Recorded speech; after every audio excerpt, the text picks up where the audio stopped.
Hi ಸ್ನೇಹಿತರೆ, ಎಲ್ಲರಿಗೂ ನಮಸ್ಕಾರ. ಗೃಹಲಕ್ಷ್ಮಿ ಯೋಜನೆಯ ಪ್ರತಿಯೊಂದು ಫಲಾನುಭವಿಗಳಿಗೆ ಸರ್ಕಾರ ಭರ್ಜರಿ ಗುಡ್ಡಿಸ್ನ ಕೊಟ್ಟಿದ್ದು, ಪ್ರತಿಯೊಂದು ಫಲಾನುಭವಿಗಳ ಬ್ಯಾಂಕ್ ಖಾತೆಗೆ ಗೃಹಲಕ್ಷ್ಮಿ ಯೋಜನೆಯ 2 ಕಂತಿನ 4,000 ಹಣ ಮತ್ತು ಅನ್ನಭಾಗ್ಯ ಯೋಜನೆಯ ಪೆಂಡಿಂಗ್ ಇರುವಂತಹ 5 ಕಂತಿನ 2,000 ಹಣನ ನಿಮ್ಮ ಬ್ಯಾಂಕ್ ಖಾತೆಗೆ ಜಮಾ ಮಾಡ್ತಾ ಇದ್ದು, ಸೋಮವಾರದಿಂದ ಅಂದರೆ ಜನವರಿ 6ರಿಂದ ಕರ್ನಾಟಕದ 27 ಜಿಲ್ಲೆಗಳ ಪ್ರತಿಯೊಂದು ಫಲಾನುಭವಿಗಳಿಗೆ ಸರ್ಕಾರ ಈ 6,000 ಹಣನ ನೇರವಾಗಿ DBT ಮೂಲಕ ಜಮಾ ಮಾಡ್ತಾ ಇದೆ. ಈ ಒಂದು ಹಣನ ನೀವು ಪಡಿಬೇಕು ಅಂದರೆ ಸರ್ಕಾರ ಪ್ರತಿಯೊಂದು ಫಲಾನುಭವಿಗಳಿಗೆ 5 ಹೊಸ ನಿಯಮಗಳನ್ನ ಕೂಡ ಜಾರಿಗೆ ತಂದಿದೆ. ಹಾಗಾದರೆ ಬನ್ನಿ ಸ್ನೇಹಿತರೆ, ಆ ಎಲ್ಲ ಮಾಹಿತಿ ಏನು ಅಂತ ಕೂಡ ತಿಳ್ಕೊಳ್ಳೋಣ. ಅದಕ್ಕಿಂತ ಮೊದಲು ವಿಡಿಯೋ ನೋಡ್ತಾ ಇರುವ ಪ್ರತಿಯೊಬ್ಬರ ಹತ್ರ ಕೂಡ ಒಂದು ಚಿಕ್ಕ ರಿಕ್ವೆಸ್ಟ್ ಇದೆ. ನೀವೇನಾದ್ರೂ ಇನ್ನೂ ಕೂಡ ನನ್ನ ಚಾನಲ್ನ ಸಬ್ಸ್ಕ್ರೈಬ್ ಆಗಿಲ್ಲ ಅಂದರೆ ದಯವಿಟ್ಟು ಪ್ರತಿಯೊಬ್ಬರು ನನ್ನ ಚಾನಲ್ನ ಸಬ್ಸ್ಕ್ರೈಬ್ ಮಾಡ್ಕೊಳ್ಳಿ, ಹಾಗೆ ವಿಡಿಯೋಗೆ ಒಂದು ಲೈಕ್ನ ಕೊಡಿ. ಹೌದು ಸ್ನೇಹಿತರೆ, ಗೃಹಲಕ್ಷ್ಮಿ ಯೋಜನೆಯ ಹಣಕ್ಕಾಗಿ ಸಾಕಷ್ಟು ಫಲಾನುಭವಿಗಳು ಪ್ರತಿನಿತ್ಯವೂ ಕೂಡ ವೆಯ್ಟ್ ಮಾಡ್ತಾ ಇದ್ರಿ.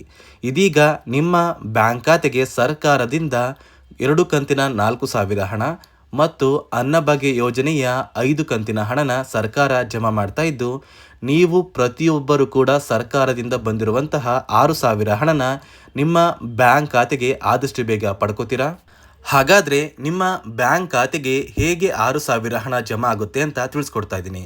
ನೋಡಿ ವೀಕ್ಷಕರೇ, ಗೃಹಲಕ್ಷ್ಮಿ ಯೋಜನೆಯ 16 ಮತ್ತು 17ನೇ ಕಂತಿನ ಹಣ ಅಂದರೆ ಒಟ್ಟು 2 ಕಂತಿನ 4,000 ಹಣ ಮತ್ತು ಅನ್ನಭಾಗ್ಯ ಯೋಜನೆಯ ಪೆಂಡಿಂಗ್ ಇರುವಂತಹ 5 ಕಂತಿನ ಹಣ. ಸಾಕಷ್ಟು ಫಲಾನುಭವಿಗಳಿಗೆ ಅನ್ನಭಾಗ್ಯ ಯೋಜನೆಯ ಹಕ್ಕಿ ಬದಲು ಹಣ ಬಂದಿಲ್ಲ ಅಂತ ಹೇಳ್ತಾ ಇದ್ರಿ. ಇಂತಹ ಫಲಾನುಭವಿಗಳಿಗೆ ಒಟ್ಟು 2,000 ಹಣ.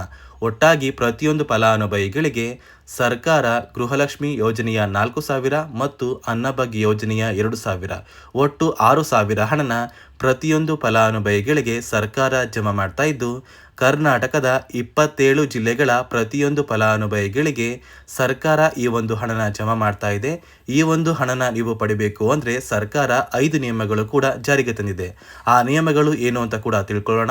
ಅದಕ್ಕಿಂತ ಮೊದಲು ಯಾವ ಜಿಲ್ಲೆಗಳ ಫಲಾನುಭವಿಗಳ ಬ್ಯಾಂಕ್ ಖಾತೆಗೆ ಸರ್ಕಾರ 6,000 ಹಣನ ಜಮಾ ಮಾಡ್ತಾ ಇದೆ ಅಂದರೆ, ಮೊದಲಿಗೆ ಬಾಗಲಕೋಟೆ, ಬೆಂಗಳೂರು ಗ್ರಾಮಾಂತರ, ಬೆಂಗಳೂರು ನಗರ, ಬೆಳಗಾವಿ, ಬಳ್ಳಾರಿ, ಬೀದರ್, ವಿಜಯನಗರ, ಚಾಮರಾಜನಗರ, ಚಿಕ್ಕಬಳ್ಳಾಪುರ, ಚಿಕ್ಕಮಗಳೂರು, ಚಿತ್ರದುರ್ಗ, ದಕ್ಷಿಣ ಕನ್ನಡ, ಹಾಸನ, ಹಾವೇರಿ, ದಾವಣಗೆರೆ, ಧಾರವಾಡ, ಗದಗ, ಕಲಬುರಗಿ, ಕೊಡಗು, ಕೋಲಾರ, ಕೊಪ್ಪಳ, ಮಂಡ್ಯ, ಮೈಸೂರು, ರಾಯಚೂರು, ರಾಮನಗರ, ಶಿವಮೊಗ್ಗ, ತುಮಕೂರು, ಉಡುಪಿ, ಉತ್ತರ ಕನ್ನಡ, ಯಾದಗಿರಿ ಮತ್ತು ಬಿಜಾಪುರ ಈ ಜಿಲ್ಲೆಗಳ ಪ್ರತಿಯೊಂದು ಫಲಾನುಭವಿಗಳಿಗೆ ಸರ್ಕಾರ ಗೃಹಲಕ್ಷ್ಮಿ ಯೋಜನೆಯ 16 ಮತ್ತು 17ನೇ ಕಂತಿನ ಹಣ, ಇದರ ಜೊತೆಗೆ ಪೆಂಡಿಂಗ್ ಇರುವಂತಹ ಅನ್ನಭಾಗ್ಯ ಯೋಜನೆಯ ಹಕ್ಕಿ ಬದಲಿನ 5 ಕಂತಿನ ಹಣನ ಪ್ರತಿಯೊಂದು ಫಲಾನುಭವಿಗಳ ಬ್ಯಾಂಕ್ ಖಾತೆಗೆ ಜಮಾ ಮಾಡ್ತಾ ಇದ್ದು, ಜನವರಿ 10ರಷ್ಟರಲ್ಲಿ ಪ್ರತಿಯೊಂದು ಫಲಾನುಭವಿಗಳು ಸರ್ಕಾರದಿಂದ ಬಂದಿರುವಂತಹ ಈ 6,000 ಹಣನ ನಿಮ್ಮ ಬ್ಯಾಂಕ್ ಖಾತೆಗೆ ಪಡ್ಕೋತೀರಾ.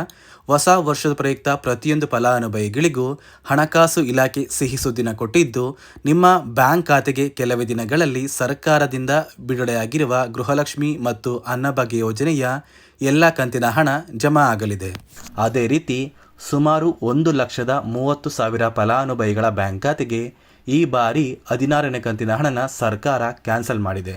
ಈ ಒಂದು ಫಲಾನುಭವಿಗಳಿಗೆ ಯಾವುದೇ ರೀತಿಯ ಗೃಹಲಕ್ಷ್ಮಿ ಯೋಜನೆಯ 2,000 ಹಣ ಇನ್ನು ಮುಂದೆ ಜಮಾ ಆಗೋದಿಲ್ಲ ಅಂತ ಸಚಿವೆ ಲಕ್ಷ್ಮೀ ಹೆಬ್ಬಾಳ್ಕರ್ ಅವರು ಮಾಹಿತಿನ ಕೊಟ್ಟಿದ್ದು, ಯಾವ ಕಾರಣಕ್ಕೆ ಈ ಫಲಾನುಭವಿಗಳಿಗೆ ಹಣ ಜಮಾ ಆಗ್ತಾ ಇಲ್ಲ ಅಂದರೆ, ಸರ್ಕಾರ ಕೆಲವೇ ದಿನಗಳ ಹಿಂದೆ ಗೃಹಲಕ್ಷ್ಮಿ ಯೋಜನೆಯಲ್ಲಿ 5 ಹೊಸ ನಿಯಮಗಳನ್ನ ಜಾರಿಗೆ ತಂದರು. ಆ 5 ನಿಯಮದ ಆಧಾರದ ಮೇಲೆ ಫಲಾನುಭವಿಗಳ ಬ್ಯಾಂಕ್ ಖಾತೆಗೆ ಈ 2,000 ಹಣ ಜಮಾ ಆಗ್ತಾ ಇದೆ. ಹಾಗಾದರೆ ಬನ್ನಿ ಸ್ನೇಹಿತರೆ, ಆ 5 ನಿಯಮಗಳು ಏನು, ಆ ಒಂದು ನಿಯಮಗಳನ್ನ ಕಡ್ಡಾಯವಾಗಿ ನೀವು ಪಾಲಿಸಬೇಕಾ ಅಂದರೆ, ಹೌದು ಸ್ನೇಹಿತರೆ, ಈ 5 ನಿಯಮಗಳನ್ನ ನೀವು ಕಡ್ಡಾಯವಾಗಿ ಪಾಲಿಸಿದರೆ ಮಾತ್ರ ನಿಮ್ಮ ಬ್ಯಾಂಕ್ ಖಾತೆಗೆ 2,000 ಹಣ ಬರೋದು. ಹಾಗಾದರೆ ಬನ್ನಿ ಸ್ನೇಹಿತರೆ, ಆ 5 ನಿಯಮಗಳು ಏನು ಅಂತ ತಿಳ್ಕೊಳ್ಳೋಣ. ನೋಡಿ ಸ್ನೇಹಿತರೆ, ಮೊದಲನೆಯ ಒಂದು ನಿಯಮ ಬಂದು, ಗೃಹಲಕ್ಷ್ಮಿ ಯೋಜನೆಯ ಪ್ರತಿಯೊಂದು ಫಲಾನುಭವಿಗಳು ಯಾರೆಲ್ಲ ಇದ್ದೀರಾ, ನಿಮ್ಮ ಮನೆಯ ಪ್ರತಿಯೊಂದು ಸದಸ್ಯರ ಆಧಾರ್ ಕಾರ್ಡ್ನ ನಿಮ್ಮ ಬಳಿ ಇರುವಂತಹ ಒಂದು ರೇಷನ್ ಕಾರ್ಡಿಗೆ ಕಡ್ಡಾಯವಾಗಿ ಲಿಂಕ್ ಮಾಡಿಸ್ಬೇಕು. ಈ ಒಂದು ನಿಮ್ಮ ಆಧಾರ್ ಕಾರ್ಡ್ನ ಲಿಂಕ್ ಮಾಡಿಸೋದಕ್ಕೆ ಇ KYC ಅಂತ ಕರೀತಾರೆ. ಸಾಕಷ್ಟು ಫಲಾನುಭವಿಗಳ ಒಂದು ರೇಷನ್ ಕಾರ್ಡಿಗೆ ಇ KYC ಪೆಂಡಿಂಗ್ ಇದೆ. ಅದೇ ಒಂದು ಕಾರಣಕ್ಕೆ ಸರ್ಕಾರ ಈ ಬಾರಿ ಈ 5 ಹೊಸ ನಿಯಮಗಳನ್ನ ಜಾರಿಗೆ ತಂದಿದೆ. ಅದೇ ರೀತಿ ಎರಡನೆಯ ಒಂದು ನಿಯಮ ಬಂದು ಸಾಕಷ್ಟು ಫಲಾನುಭವಿಗಳ ಒಂದು ಆಧಾರ್ ಕಾರ್ಡ್ ಏನಿದೆ, ಆ ಒಂದು ಆಧಾರ್ ಕಾರ್ಡ್ 15 ವರ್ಷ ಅಥವಾ 15 ವರ್ಷಕ್ಕಿಂತ ಹೆಚ್ಚು ಹಳೆಯ ಆಧಾರ್ ಕಾರ್ಡ್ ಆಗಿದೆ. ಈ ಒಂದು ಫಲಾನುಭವಿಗಳು ಅವರ ಆಧಾರ್ ಕಾರ್ಡ್ಗೆ ಯಾವುದೇ ರೀತಿಯ ತಿದ್ದುಪಡಿ ಕೂಡ ಮಾಡಿಸಿಲ್ಲ ಮತ್ತು ಯಾವುದೇ ರೀತಿಯ ಒಂದು ಅಪ್ಡೇಟ್ನ ಕೂಡ ಮಾಡಿಸಿಲ್ಲ.